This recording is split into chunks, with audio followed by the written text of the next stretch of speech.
Já jsem přišla na konferenci asi 10 minut před začátkem oběda a sedla jsem si tamhle do poslední lavice a vyslechla jsem část prezentace, která byla pro mě, jako pro člověka, který se zabývá koučováním, seberozvojem, sebepoznání, taková ta cesta do hlubin Študákovy duše.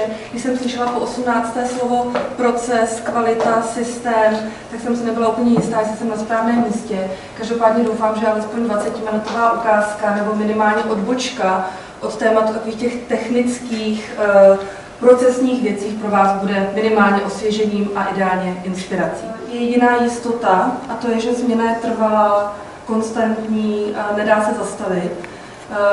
Tak podívat se na to spíše z pohledu člověka a jeho osobního vnímání. A to třeba s ohledem i na jeho osobnostní typ. Podíváme se na křivku přijímání změny, kterou možná znáte, ale koukneme se trošku jinak.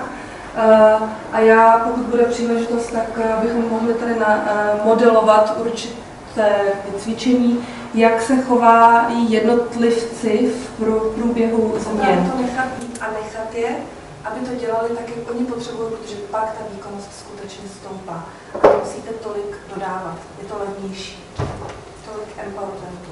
A já jsem moc ráda, že ten trend je od externí motivace po empowerment. Bohužel je to trend, ale ten lidský, jak se ta lidská dovednost manažerská tam ještě úplně nedospěla.